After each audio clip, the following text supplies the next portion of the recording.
We've all heard the analogy, right? Put on your own oxygen mask first.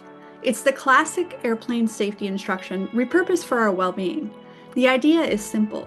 You can't help others if you don't help yourself. And while the sentiment behind caring for yourself is absolutely critical, I'm here to tell you that the oxygen mask analogy, when it comes to our wellness, is actually pretty terrible.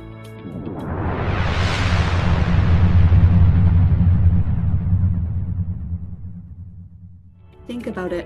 When do you put on an oxygen mask on a plane? When the plane is going down. It's a crisis, a survival situation. You're trying to prevent losing consciousness so you can then help someone else, usually a child or someone who needs assistance. The mask isn't necessarily saving your life, but it's giving you a fighting chance in an emergency. This instruction is for a crisis, not for everyday living. You're in survival mode. Now, don't get me wrong. Caring for yourself is important. It's critical to your well-being. But here's the piece we've been missing. We can do better to prevent the crisis that requires an oxygen mask in the first place. And even more, instead of putting the mask on other people, we can better model how we care for ourselves.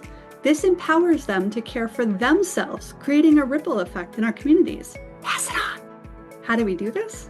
So glad you asked. Let me tell you. First things first, if you are currently in a crisis, if your plane is going down, absolutely get your oxygen mask on now.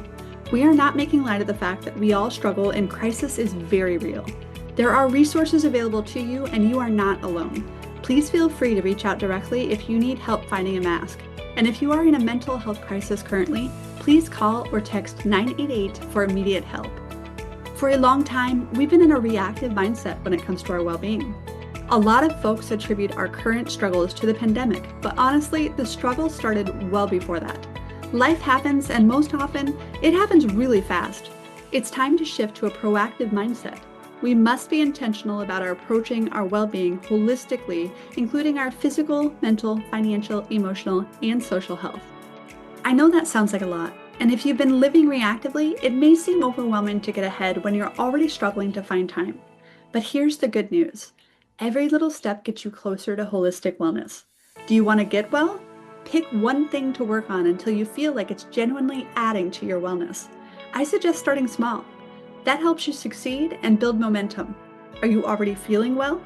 Then review and expand on what you're doing proactively to stay well.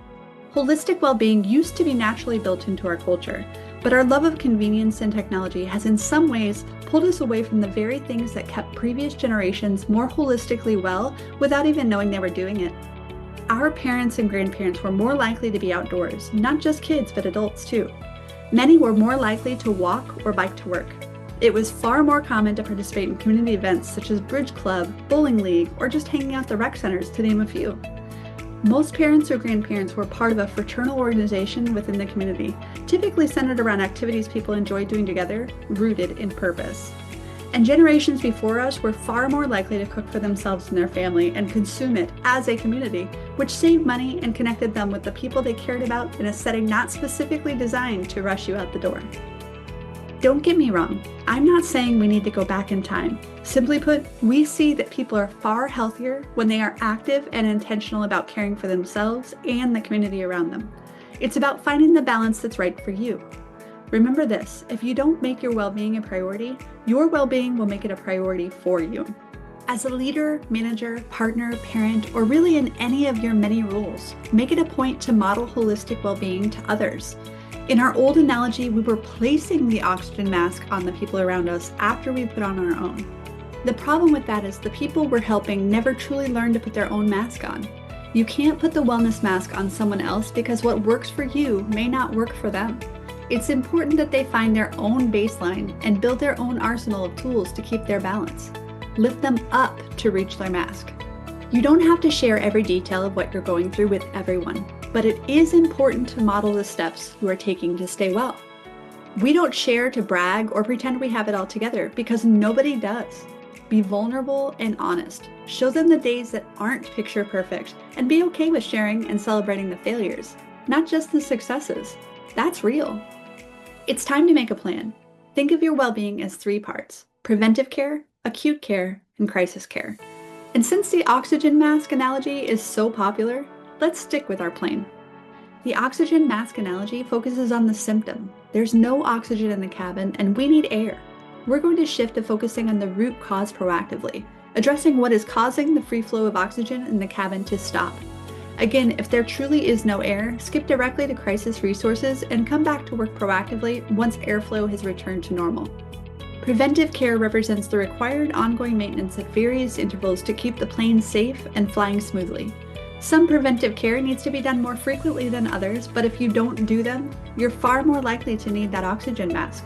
At this point, we're also thinking about finding your baseline. This will be different and unique to you depending on your individual needs, genetic makeup, chronic disorders, lifestyle, culture, family of origin, and so on. The maintenance portion of our analogy is really looking at what you need to do on an ongoing basis for you to feel as well as possible. I know there are many people struggling with ongoing battles that make you want to tune someone like me out. I do see you, and I know everyday life is not easy. I'm sorry you have had to struggle, and I'm so sorry that struggle often has been alone. But you do have a baseline that can help you feel better on a regular basis, and it does involve finding a balance that works for you. Whether it's finding a way to keep moving, seeking ongoing treatment for best outcomes, medication adherence, finding community, or many different combinations to help you be your best self, it's important you identify your baseline so you can recognize when you need care faster when something isn't right. Your baseline can also change at various ages and stages of life, so it's important to reassess as needed. Every plane is bound to hit some turbulence. Okay, I admit the analogy is getting kind of fun. Have a plan to address acute care as needed, whether it be physical, mental, financial, emotional, or social.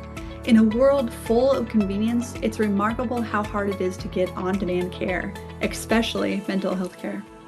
Current waiting periods are averaging 6 weeks for mental health services in the US and can be much longer depending on where you live.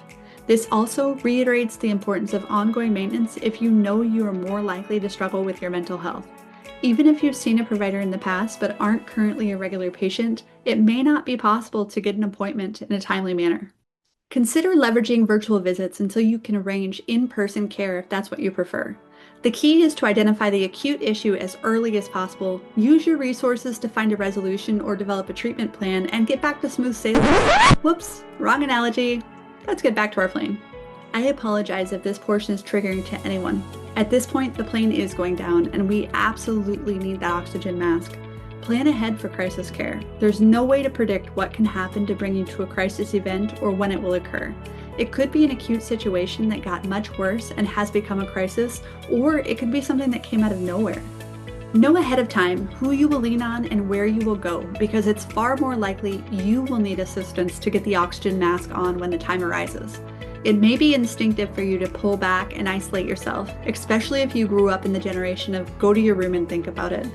Don't sit with it too long. You don't have to do it alone, and sometimes it's really dangerous to try. It's time to learn to fight for your well-being so you can bring your best self to your family, your community, and to work. We all have opportunities to lead by example and model holistic well-being better, regardless of who you are, how old you are, or the title you carry. A healthier world is a better world. At Centurion At Work, we are dedicated to building a better path to total wellness. Our app prototype will remain live for a few more weeks. For an exclusive preview and the chance to provide your valuable feedback, click the link in the description. Don't forget to like, subscribe, and share this video and spread the word about the app. Your support is crucial to accelerating the full product deployment. You are not the passenger. You are the pilot. You are the key to disrupting the wellness industry. We're just here to help you do it. See you again soon. Be well.